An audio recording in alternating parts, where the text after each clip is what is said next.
Hi, my name is Mary Jordan. I'd like to welcome you to this episode of Springdale Today. Joining us today is Springdale High School Law and Public Safety Academy's teacher, Marjay Hignite, Springdale High student, Marcela Mendez, and Washington County Election Commissioner, Jennifer Price. Today we'll be discussing how district bilingual students are helping to empower voters at the polls, as well as some of the barriers that voters who speak English as a second language may face. So thank you. I'm really looking forward to this conversation. Thank you all for being here today. Gordon. Now, I'm curious. So I don't often think of a school district as being the one to maybe provide such a really huge responsibility, right? So how did the relationship between the school district and Washington County come about?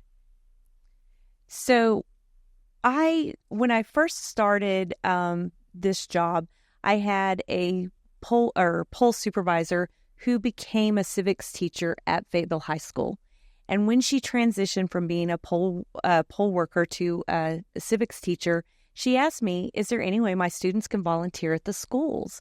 And I said, oh my gosh, I think that is a great idea. And so for the first couple of years that we did it, the students really couldn't do a whole lot. And then it was around 2017, we actually got a law passed that allowed students who trained as poll workers to actually be able to work as poll workers and do assisting. And so we connected through Springdale High because we had done a couple of different things at the school. We did one of the school district's student council elections one year. We brought in all the voting equipment. So we'd kind of been familiar with Springdale High and kind of just, talking to students about the importance of voting. And then when this ability for the students to actually work as poll workers, and you had all of these wonderful students where they were bilingual, I thought this is a win for Washington County to get these students involved in the voting process, but also give us access to having poll workers who are bilingual at the polls. Well, and Marjay, have you been involved with this from the beginning? Yes, since the law was passed, the Law and Public Safety Academy has been providing volunteers every 2 years. They work primaries, they work the major elections, and it's just a really cool experience for the students. I actually just had a student message me that she's an adult out in the world, but she said, Miss Hignite, I just voted my first presidential election, and I went back to the polling place I volunteered at. I feel like my life's come full circle. So I thought that was really cool. That is really cool. And what kind of opportunities did you think that this might serve for our students when you first became involved? Well, they always want a way to serve in the community, and they love doing things that feel like they have value and make a difference. And even the kids who aren't bilingual but are there working as poll workers, it makes them feel like they're a part of the process. And then for the bilingual kids, it's a totally different experience because they are there for something even more important, to just make people feel welcome, make all of our citizens feel like they are there to vote and their vote matters. Marcela, that was kind of a toss to you then, right there with it. So why are you volunteering at the polls as a translator? Because personally, it's such a personal matter to me, because I always grew up translating for my parents. I was always there to help them out. So when this opportunity came up to do that for parents that may not have their kids with them, that meant a lot to me, because every time my mom is out going about running errands, doing stuff like that, I always hope that someone is there helping her and treating her well. And I want to be that for someone's parents. I want to be that for someone's grandparents, someone's uncle, aunt. So I just wanted to make an impact in my community. Well, it sounds like you are. How many years have you been volunteering? I'm coming up on 1 year. Very good. Have you had a chance to vote yet? No, unfortunately. Still 17. Oh, okay. So, but do you think that this experience at all has kind of helped you be motivated for that in the future? Oh, yes, of course. I've always grew up always having the idea of I'm going to be civically engaged when I turn 18. I'm always going to be paying attention to what's going on in the world. And this is an opportunity for me to be kind of engaged, but being engaged with my community. Yeah. Great. Well, and Jennifer, what kind of need exists within Washington County and Northwest Arkansas for translators at the polls? Yeah, we've definitely have seen that need grow. When I first started, I would get feedback from my poll workers when we would do training about what did they need at the polls. And number one was bilingual poll workers. And it had been really difficult for me to find bilingual poll workers. And so over the years, we definitely have developed a program where we're using the high school students as translators. We've been able to get regular poll workers who are bilingual as well. And then we have certain documents translated into Spanish as well, because there's a lot of questions that are asked at the polls, and we want everyone to feel comfortable. And so we've seen definitely over the past years that growth in this area, the need for it. And I do anticipate that possibly in 10 years, we may be federally mandated to have ballots in both languages. And so I feel like this is just a jump start on that federal mandate that we may receive one day. So we'll be ahead, when we get those directions. Do you have any information on what percentage of voters may be impacted by speaking a second language, English as a second language, or perhaps how many languages might be spoken?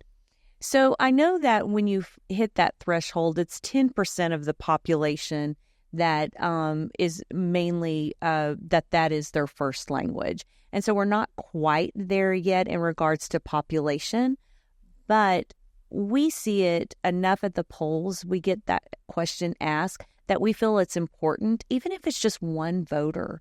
Having that voter have true access at the polling location by being able to communicate with us is so important. And this is not just for voters where English is their second language, but there's other areas as well for voters who may be visually impaired or hearing impaired. All of those kind of things we have to think about when we're talking about access to the polls. Right. And schools are a good reflector of the community too, Marjay. So what does the ESL population look like within our schools? Do you have any information on that? I believe in the Springdale School District, we have 8,000 ELL students, and we also have another 4,000 that have graduated the ELL program that we're still following and serving. So 12,000 out of 20 plus thousand. So that's pretty significant. Yes. If a school district does mirror the community in which voters reside, then I guess it's pretty significant. So, Marcela, what can you tell me about the language you speak? Is it Spanish? Or Yes, ma'am. And what did that look like for you within your household and growing up? It was always integral. It was always integral because there's always that fear of losing that aspect of my culture. But I feel like with having opportunities like these, I feel like I can embrace that aspect of speaking Spanish at home and reflecting that and being able to be a source of comfort or a source of being able to make people feel more comfortable voting and being able to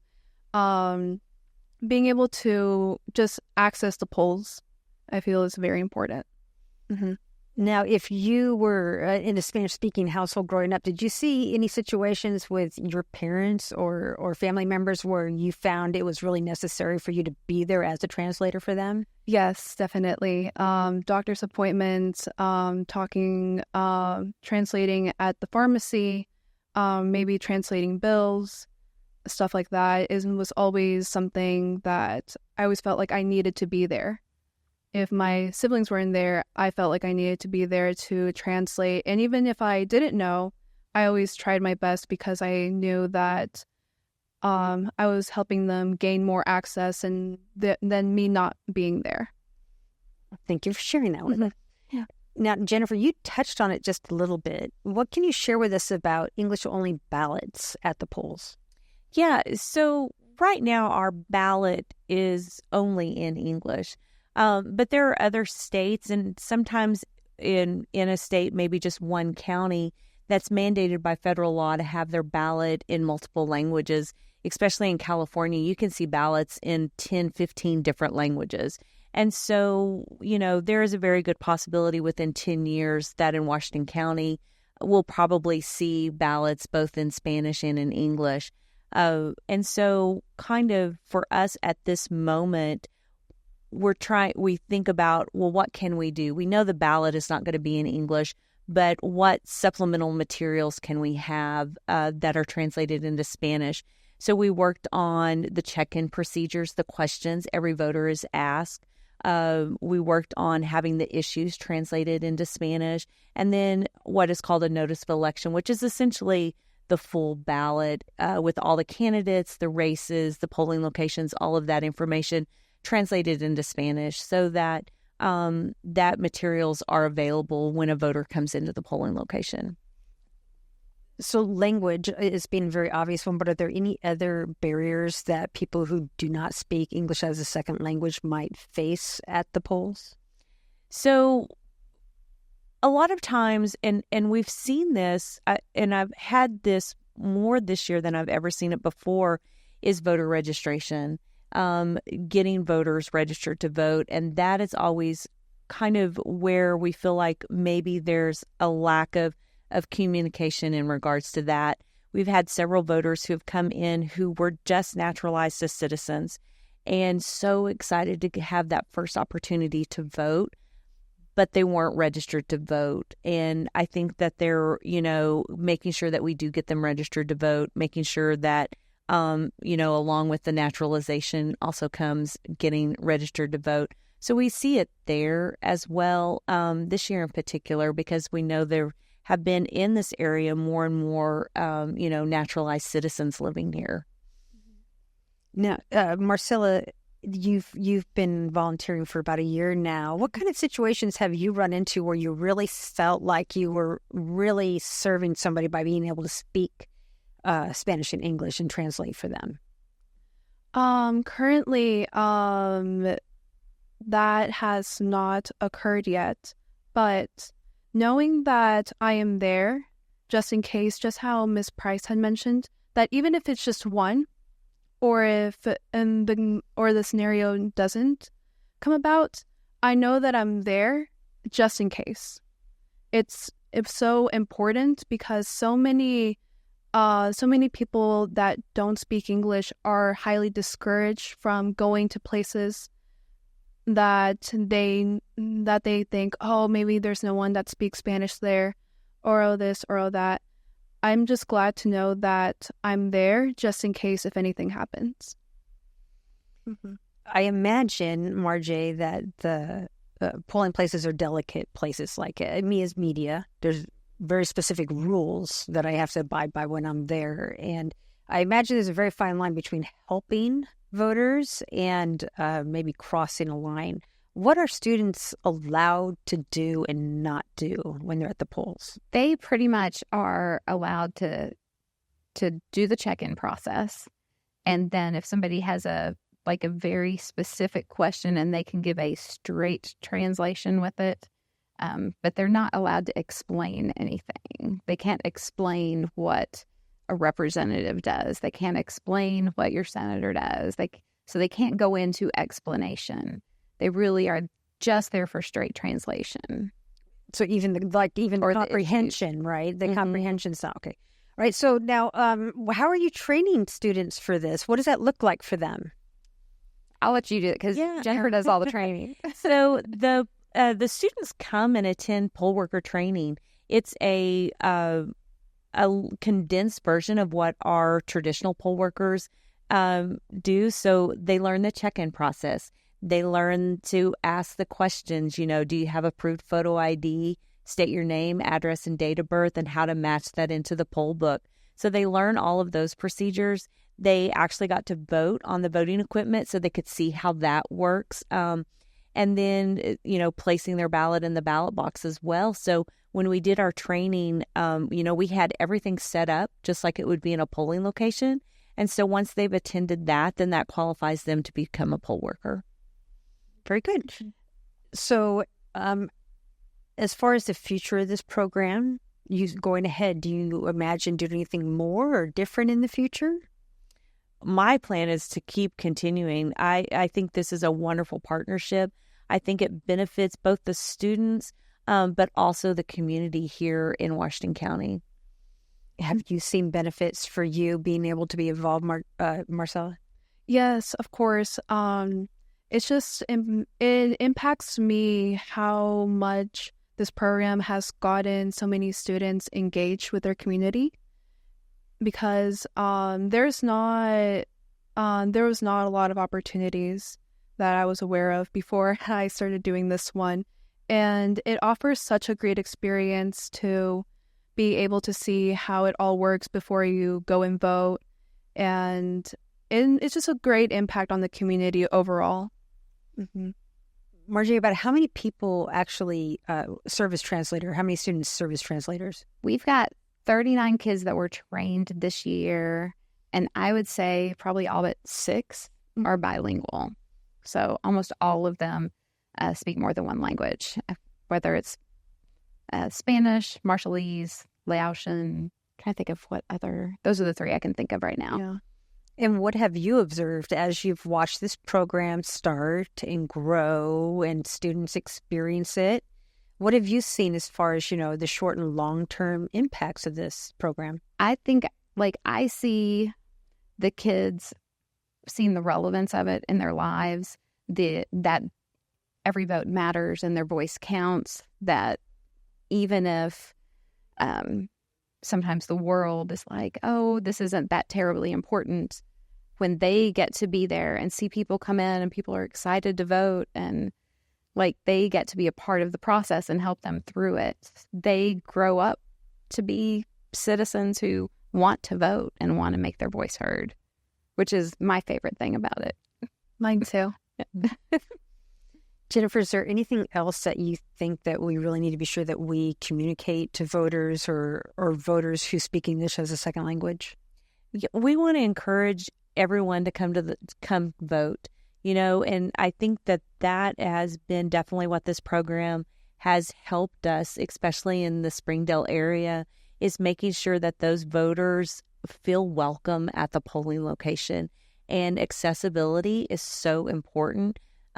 Because if voters do feel intimidated or unsure of the process, they're less likely to come and vote. And so by developing this program, working with the students, getting them involved has definitely helped all of us.